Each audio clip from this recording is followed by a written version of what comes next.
Welcome to the latest edition of First Date Kopites podcast. This is a podcast for Liverpool fans in Delaware and those who are friends of Liverpool fans who are in Delaware. Thanks for joining us. This is our first anniversary edition, actually. We started recording our podcasts a year ago under the LFC Delaware banner, and for lots of good reasons. We've gone to the First Day Kopites moniker of late, but if you've been with us for a year, then wow, thank you for persevering.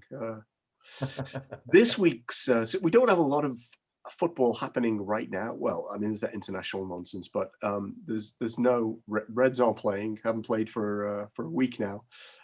And the next game, I think, is Arsenal, which is over a week away. So we're going to look back because we haven't had a chance to reflect on either the RB Leipzig second leg win or the win away at Wolves, where Klopp, I think, described it as a dirty 3 points.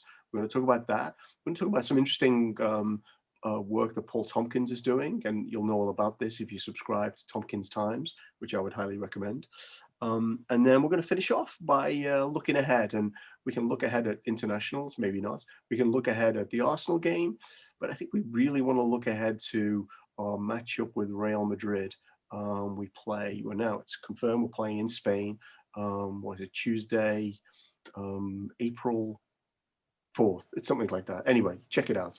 It might be a bit April late. 6th. April 6th. There we go. There we go. Tuesday after Easter. Day after Easter. Okay. A year's just suddenly felt like a long time. So let's get going with a look back. So good win, another 2-0 win against RB Leipzig at home in Budapest, which is interesting of itself. And then the 1-0 win with a Diogo Jota goal. Haven't seen many of them recently, obviously because he hasn't been playing, but I felt like a pretty solid performance. Daz, what do you take away from those two games? 3 goals. Three goals, no non-conceded, right? Yeah. Mm-hmm. There was. Look, I think, given the nature of the season so far, and how we've played in our fortunes and our trials and tribulations, I think that it can't be understated how important both of those matches were for us. I would argue that we did not play a very good first half against Wolves at all. And I think one of the downsides of a season that's been this vexing is the fact that you tend to be harder on poorer performances. And as a Liverpool fan, for my entire life and over the course of the last 15 years or so, it's like we've had so many false dawns, and which the highs of last year and 2 years ago when we won the European Cup was kind of felt like you'd buried those feelings that you were only one loss away from some sort of catastrophic event happening. But they were very quickly resurrected, zombied, I guess, as the kids would say now, as after seeing how poorly we have played, and me as a curmudgeonous RLS generally tends to be harder on teams after or poor performances and almost kind of like wants to jump on them. So I might be viewing the first half of the Wolves game with those eyes, but everything that I've read subsequently would suggest that we weren't very good in the first half of the Wolves game. But I think that the dirty 3 points is about right. You know, I think on balance, we definitely deserve to win that game. And so again, like it's 3 points. And I think Neil Atkinson was saying, of Anfield Rep fan, don't look at the log right now. And I can't help myself. I'm like, because we're in that unfortunate position where you have to look around you to see what the other results are. And every time we seem to get a favorable result, we shoot ourselves right in the dicks. And we didn't against Wolves, which is amazing. So I think everyone's caught up on matches now. Am I correct in saying? I think Villa and Fulham are on 28 matches. We're on 29, and City and someone else are on 30 right now. So these last 9 games in, I'm really tangentializing here right now, but it's like these last 9 games they could be great. I'm looking forward to watching them, honestly. And if you had caught me 3 weeks ago, I wouldn't have said that. Yeah. Although Klopp is still saying it's almost impossible for us to make top four. Kind of interesting that he's gone really kind of. I don't agree with that because what's his face? The coach, the new Chelsea coach. I can't think of his name right now. Thomas Tuchel. Tuchel. He just came out and said no one wants to play us right now. I'm like, you really? I didn't realize that you have like a nice little 13-run stretch going on here, and you're the first coach to do it. Yeah. But you really want to put that, have that out there so people can stick that up on their dressing room walls for you? Like, yeah, I've seen bigger men than you fall in the EPL, buddy. Yeah. I just think he tries so hard to outdo Klopp, and Klopp has said a lot of times over the last 3 years, no one wants to get us in the draw, and apart from maybe the last couple of months, I think that's probably generally been true. So Sean, 2 wins in a row. Long may this continue, obviously. But what did you take away? Obviously, you kept stressing this in the messages you were sending me. Fabinho is back in the midfield. To me, I thought it made a drastic difference having Fabinho back.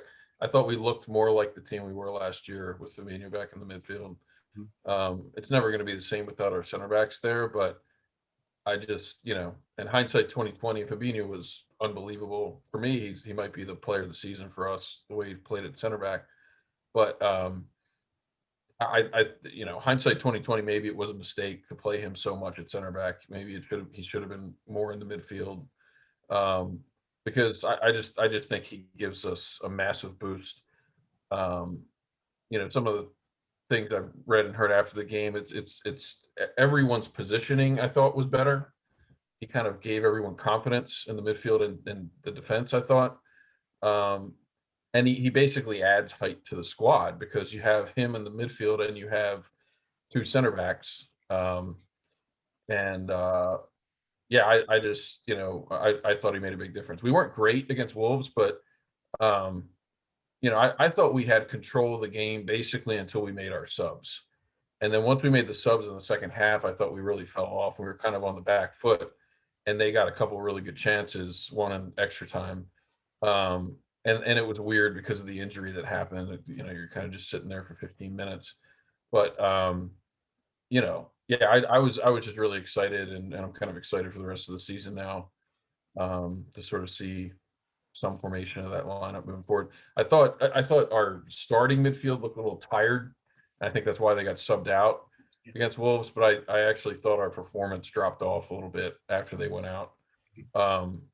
But that, it was sort of a short week, and but we got the win, so it's all that matters. We did get I don't think we played well in the first half, but we did get the better of the chances in the first half. We didn't in the second half. We gave up a lot more chances in the second half. And I think most of that came after the subs. So, if we get a little bit healthier, maybe that changes a little bit moving forward. Maybe we aren't so tired going into every match. And I was just excited to kind of see us.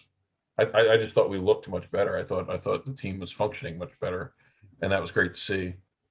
I think Jota might have had something to do with that as well. Oh, yeah, absolutely. Jota's made a big difference too. I can't remember his. You look at I know some people don't like this, but if you look at the advanced analytics, his numbers so far are pretty comparable, actually better than Salah's at this point. It's a limited number of games, but it basically comes down to his finishing ability and his ability to create chances. And that's just, we've been desperately missing that. I did another kind of look, procrastinating or being bored over the last couple of weeks at our expected goals versus the number of goals we were scoring, sort of looking at how we were converting chances in the first 15 matches versus the last 14. And it's just clear as day, we're not creating as many chances as we were earlier in the season, but in terms of the amount of chances and the quality of chances we're giving up, it's not really that much different than it was in the first 15 matches. It really just comes down to the finishing. If we were finishing the chances that we're creating at the level we were earlier in the season, we would have scored enough goals. I mean, the way I calculated it, I think about 11 more goals is what we should have if you're going on expected goals. And you can break that up a lot of different ways, but point is we would be pretty close to second, almost no matter how you break it out. So 1.5 Crystal Palaces. Let's see. Well, right, yeah. So we decided to score all our goals against Palace, and then we didn't score any more. No, but it's yeah. But even if you take Palace out, if you take that out as an outlier, I actually look at that. It's still we're still below where we would be. We were like, I don't know, 15% above our expected goals for the first 15 matches, and we're like 50% below since then. So not only are we creating way fewer chances, we're not converting the chances we are creating. And that's you would hope that would balance out some these last few games. I mean, it doesn't always work out that way, but I think Jota will help out a lot with that because he's been finishing great this year.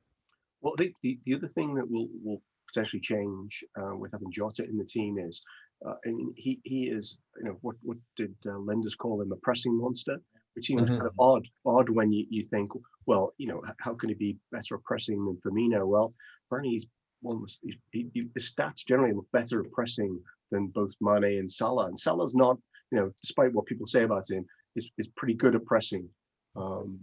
Jota's really good over short distances. If you watch him, how rapid he is in short distances. With Bobby's great at pushing, and pressing, but he generally takes a little bit longer to get there. So there's more time to shift the ball around with Jota. Like he's rapid over short distances, and he definitely closes that space a lot quicker and forces people to make poorer decisions. There's a couple of times he almost got right in front of the goalkeeper as he was in both matches as he was clearing it.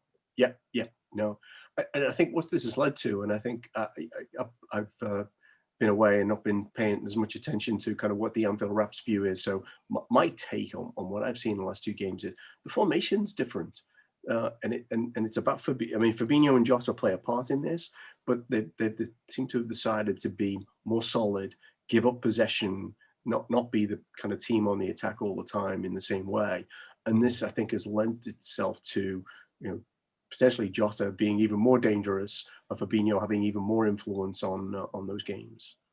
Well, you look at like a lot of the pundits would say the same thing. It's like we were huge in terms of possession, but teams will wait for us, and even better teams would sit and wait for us and just kind of frustrate us, and then you'd see it. We'd lose our way or lose our creativity and to a certain extent, and then just start going down the wing and throwing it in from 25 out. Yeah, and we don't have the largest of strikers, so it might work for an Andy Carroll type striker, but not for what we were putting out there. And we lacked creativity or initiative, and so it was probably calculated like, well, if they're going to have the ball, if they want to play around in the back with it, that's fine. Let them do that because we can press them there and win it from them there and potentially create something out of that. But if we let them have the ball and think they can come at us, then and it happened. It worked with Red Bull in both games. Because Red Bull does like to come out of play out of the back. Yeah, I did listen to the Info Rep review podcast Paul that you mentioned, and they did, and it is interesting. It probably was a tactical shift, but again, I think that Fabinho plays a part in that because you can be more solid. He's just incredible at breaking up play from the other team, and particularly without Henderson out to play the six, instead of Fabinho, we've had Ginny kind of filling in, but he's not really a six. He's not a defensive midfielder, and there's been nobody really to play that role. And if you watch the matches, it's like the both the center backs, the defenders, and the other midfielders. It's almost like everybody was taking their position off of where Fabinho was. So he's almost controlling our positioning.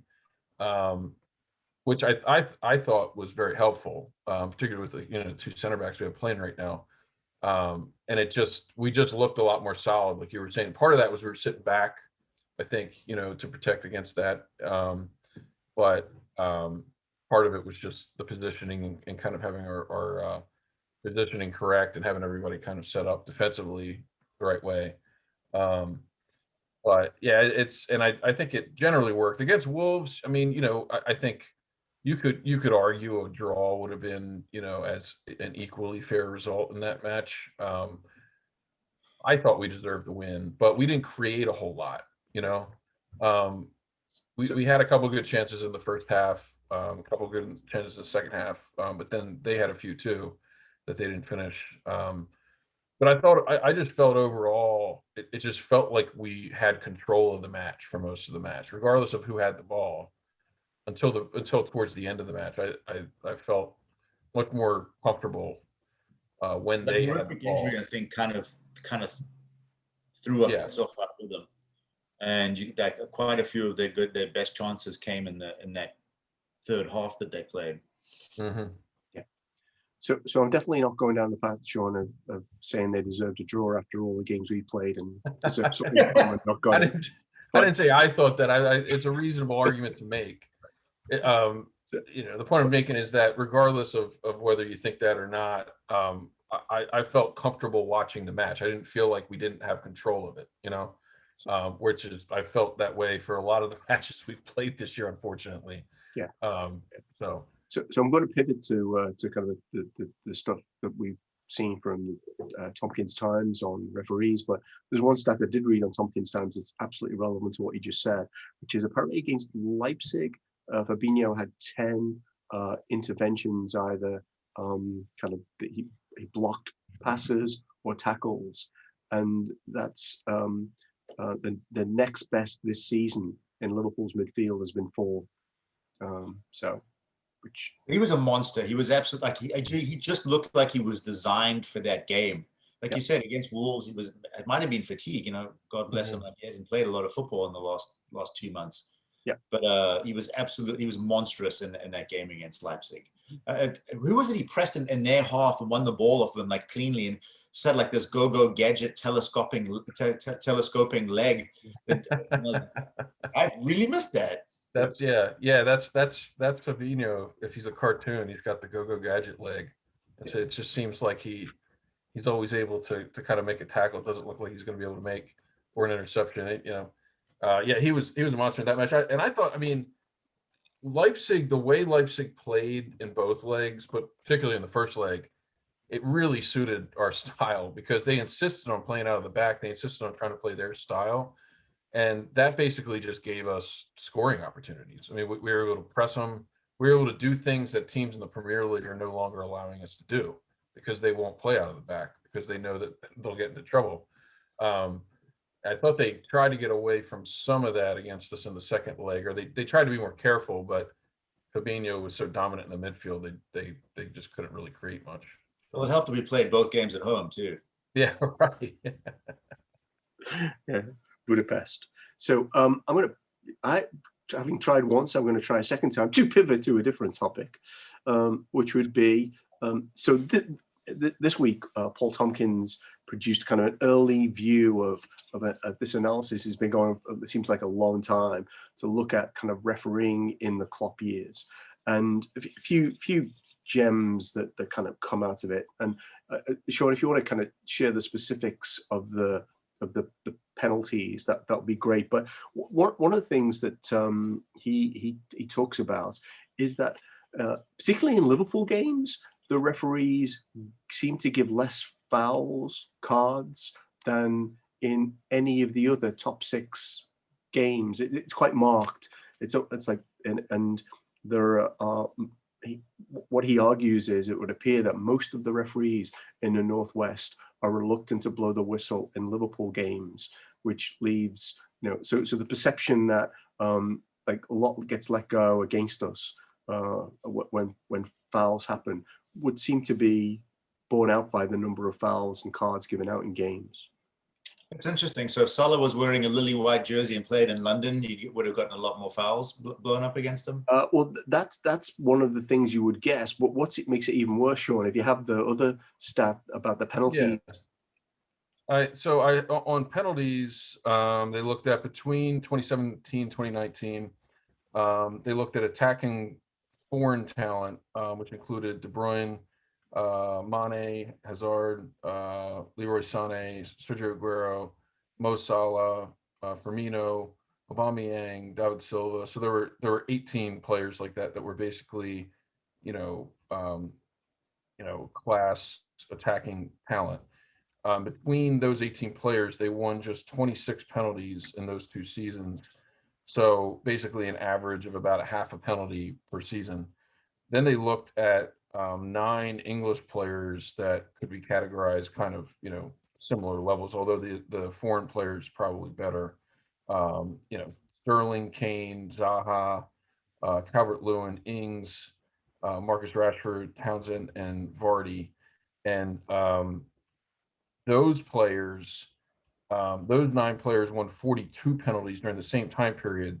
So they averaged 4.6 per player per season. So there's a difference of 4 per player per season, simply based on the nationality, based on that analysis. And you'd have to say the international or the foreign players, you'd probably take them over the English players just about every day, with the exception maybe of Sterling and Kane. So that is pretty significant. It's interesting. I mean, I always see it when I watch matches, and I have friends that when I bring up that topic, they don't want to hear it, or they think, I'm just complaining or whatever. But Mhm. Paul Tompkins has done a series of these analyses and just proves out that there's something going on there. It's like a golden boy status kind of thing, where if it's a questionable call, maybe they get the call and others don't. Does he favor the word ethnocentric or xenophobic? The thing is, it comes across so blatantly in the commentary. You watch the commentators or the analysts for any of these matches, or these post weekend matches, Jamie Carragher even. It's like they all play into the same thing, and there'll be a call that goes in favor of one player, Cute. and there'll be something equal or worse that happens to another player, and they always justify it. Like, nobody wants to call it out. That's the most frustrating thing to me. Is like, do your job as an analyst. I mean, they just want to be part of the club, I guess. Yeah. They don't want to be controversial and call it. I mean, anybody that's paying attention should be able to see this. It's just crazy to me, but. So one thing it is probably worth exploring is kind of, is it ethnocentricity? Is it xenophobia? Or is it some of those things combined with like a fear that will somehow tarnish the product by calling out what's going on? So one thing I'd say is I did see quite a few people this weekend in different groups I was in, calling out the Kane penalty that he got. It was I can't even remember who they were playing, but Yeah. they actually described Villa. They actually described that as cute, and someone was fuming. It's like, yeah, Salah goes down like that. Nobody's calling it cute. Yeah, baby bucks are cute. That's what. They've literally spent 10 minutes on shows analyzing how Salah goes down, and they won't even show a replay of some of these guys doing something that's even worse. Most of the time when Salah goes down, he might exaggerate it. Basically, all elite strikers in the world do that, but he almost always either gets grabbed or kicked or something. So oftentimes these other players aren't even touched. They just go down, and there's no discussion about it. Yeah. It drives me nuts to watch it on TV when it's just, like you're being gaslighted.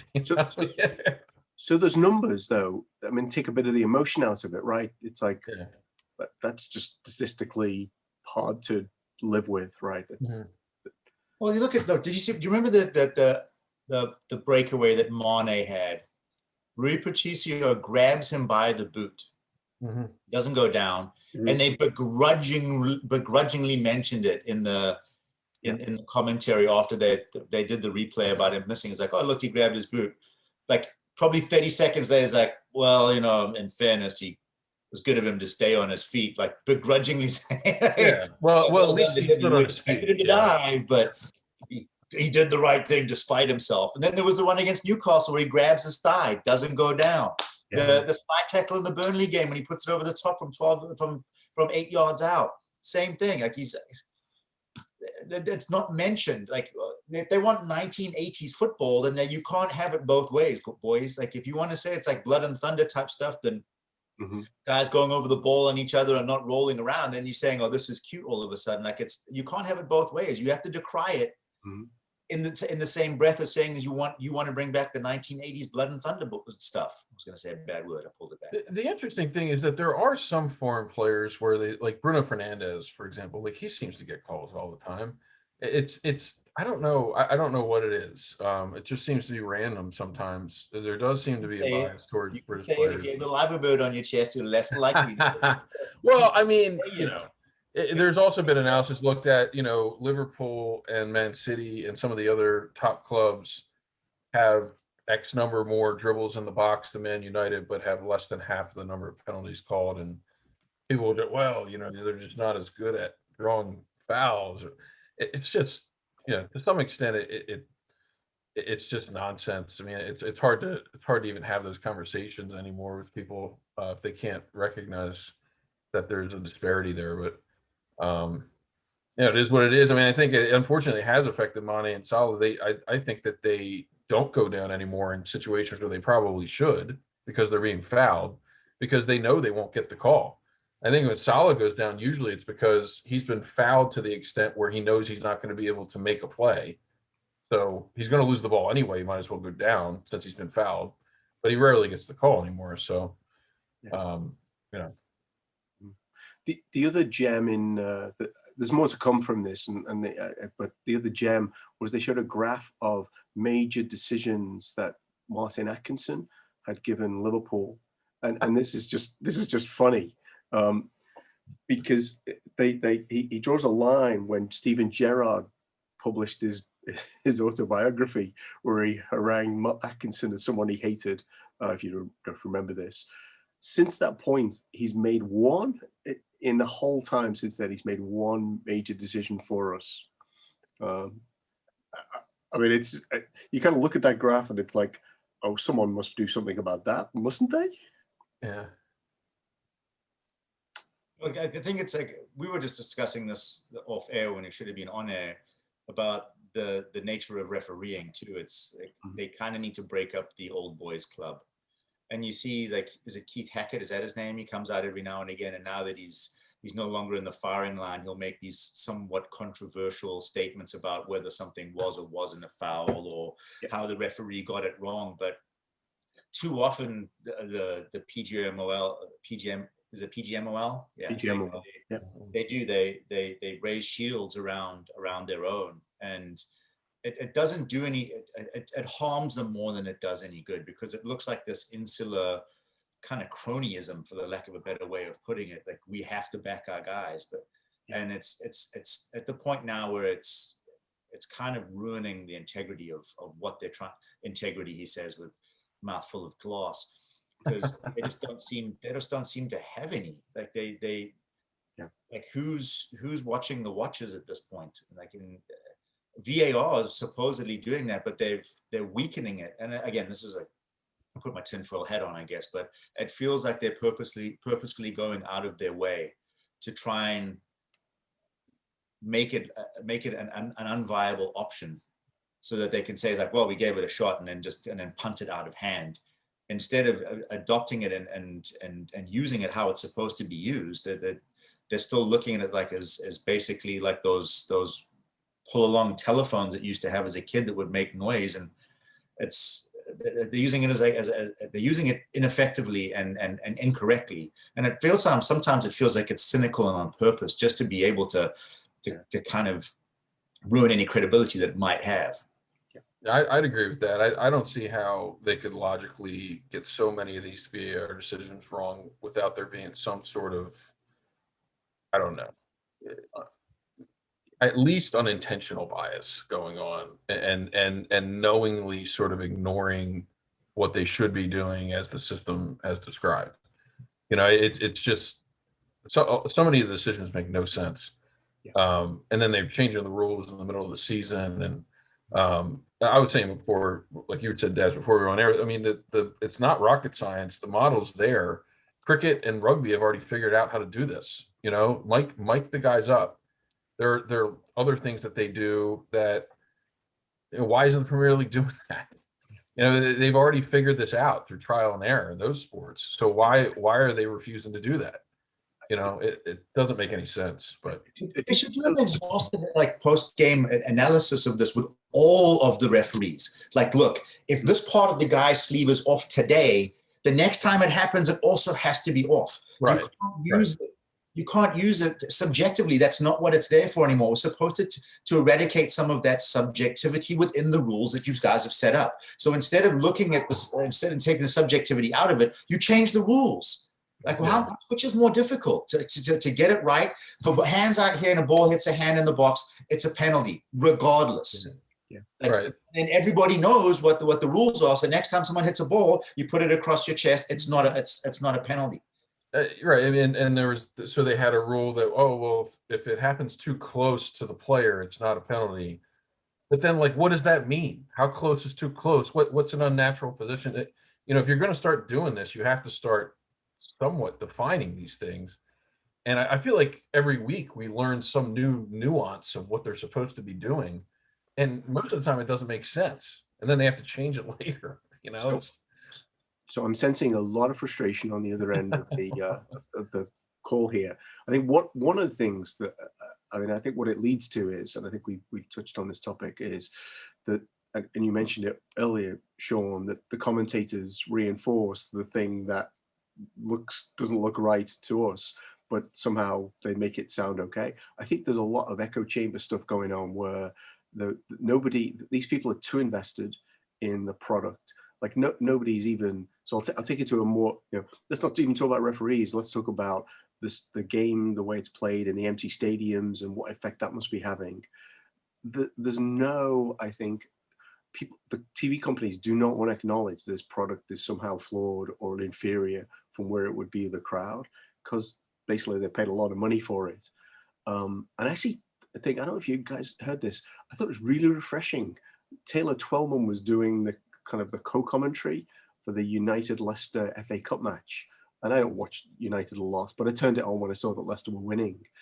And he said at several points, clearly the game's not quite the same without fans. It's hard to get up for multiple games in quick succession. We've all seen that through the season, and it's like, yeah, we have, but I don't recall too many people on the TV channels like acknowledging that. They're much too happy saying, oh, they've lost form or some other such. See, Algo made that comment in a recent interview I saw. I think it was either yesterday or today. He had an interview, or at least the article I saw, and he specifically mentioned the fans. He said, look, we all grow up playing the game without fans, but then over a certain period of time, as professional footballers at elite level, you become used to it. So it does have an impact. And it's sort of nonsensical to think that it doesn't.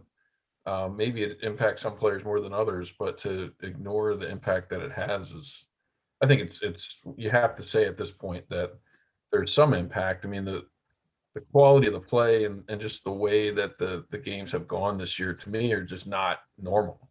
I mean, they don't, it doesn't seem like a normal season in any way at all.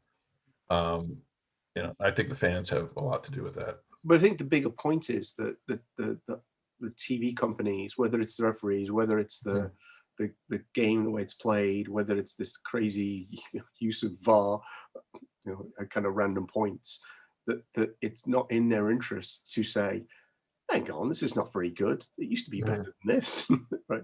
Or it could be better than this. Think about this. I'll put this as a kind of an a priori argument. Like the nature of the game has changed, whether or not it's because of the way that it's been promoted to us by said companies that have a vested interest in this.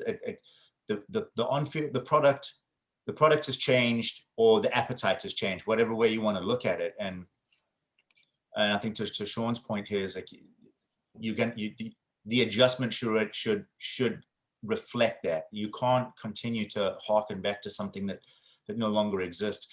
I've always wanted to talk about what the spirit of the game means. People use that expression quite frequently. And again, I'd argue that the spirit of the game has changed since I was a kid. I know it seems to be like an ever evolving thing.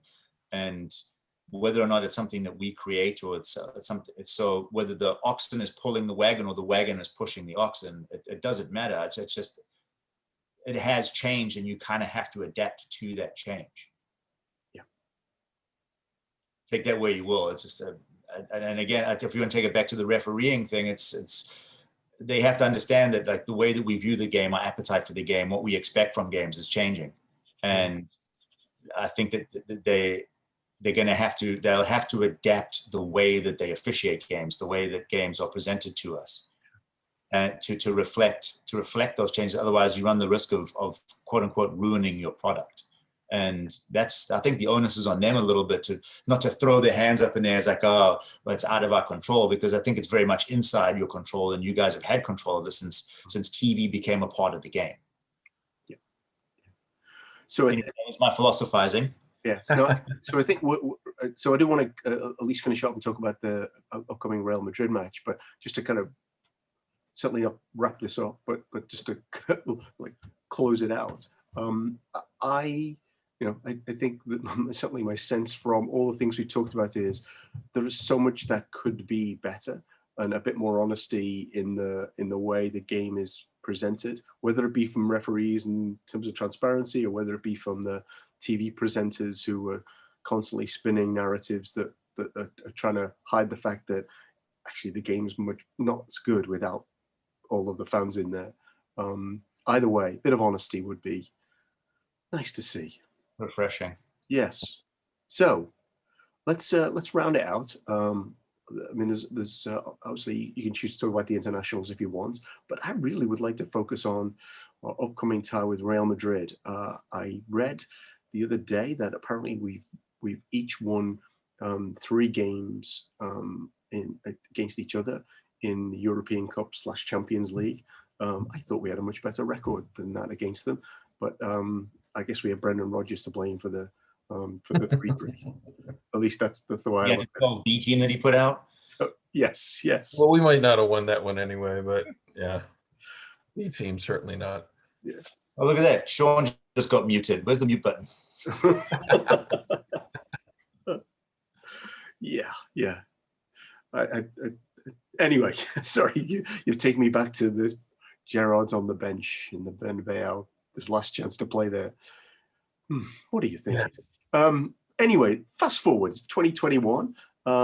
They haven't got. There's a few players they've certainly lost. They've got a few new players in their team since we last played them in 2018. What are your expectations, your hopes? Let's start with you, Daz. I think both camps, I think I remember reading this, have said that it's each one doesn't want to play. They shouldn't want to play the other one. We should be afraid of Real Madrid, and Real Madrid should be afraid of us. I think it is fair to say that we are a slightly less toothy version of what we were when we last played them. I think that, for the lack of a better way of putting it, and Real fans will probably jump down my throat for this, but they're basically a falling giant. I don't think there's anyone from Madrid listening. You're good. You mean you're going to translate it into Spanish for them? They'll have to be sure to share it on their page. Is there a translate button on this?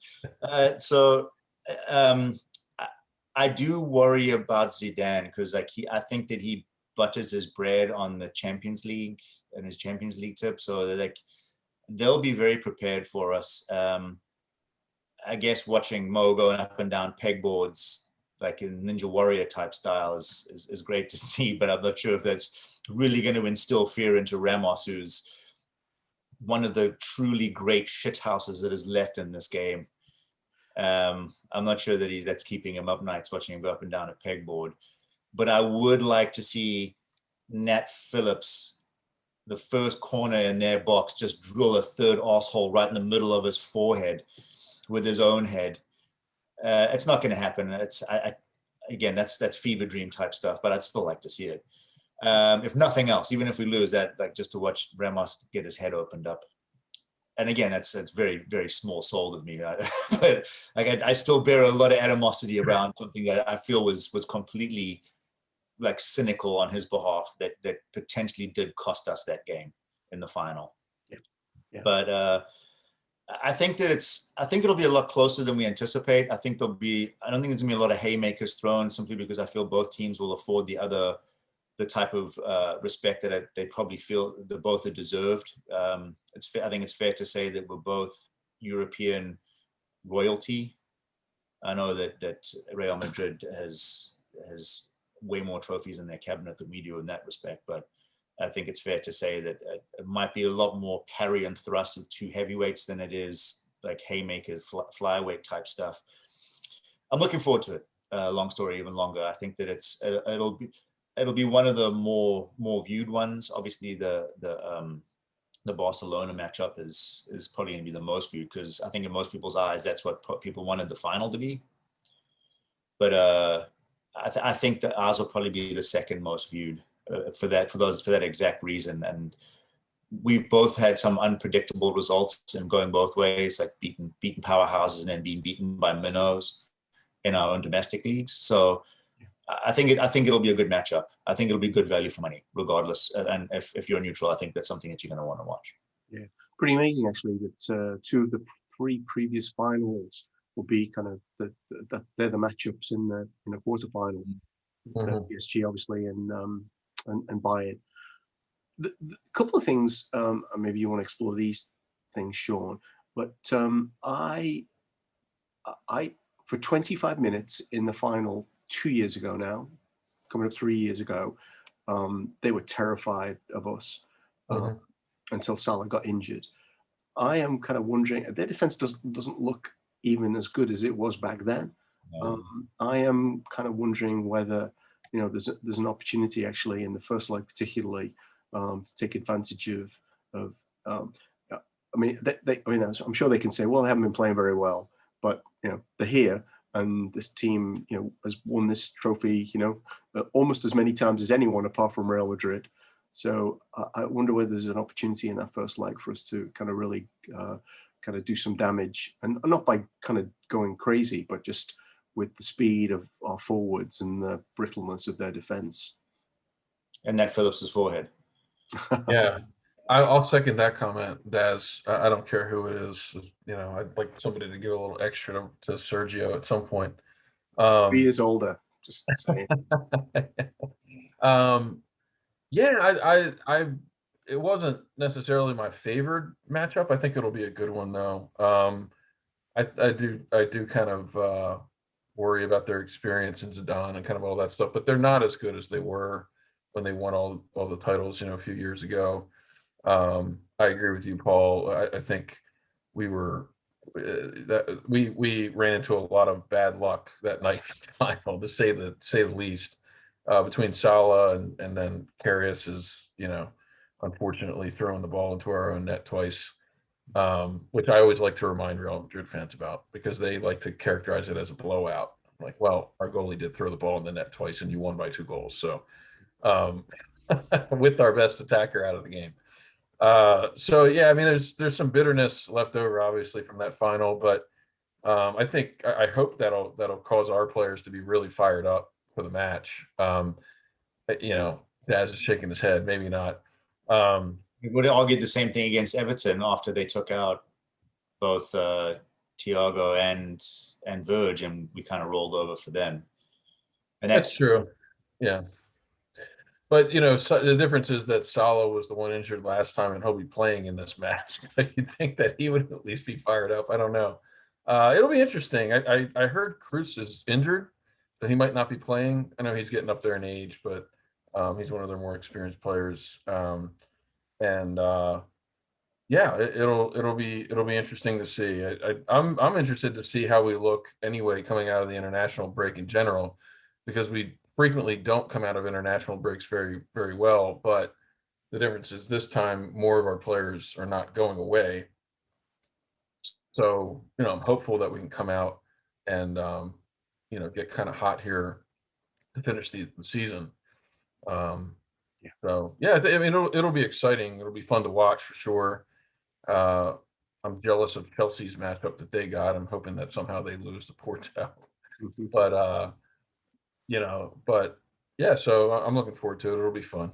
Yeah. Oh yeah. So this is a good place to end, because I know we're almost out of time. But there's lots to say, because and nobody wants to face Chelsea, do they? Semi-final before an Istanbul final. Lots of things would suggest that a nice a goal that they might like to object to wins the tie against Chelsea. I'd be all over that. be tense, but I could all of the teams on the other side of the bracket are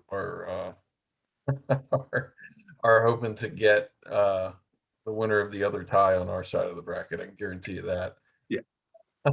For sure. Yes. Yeah.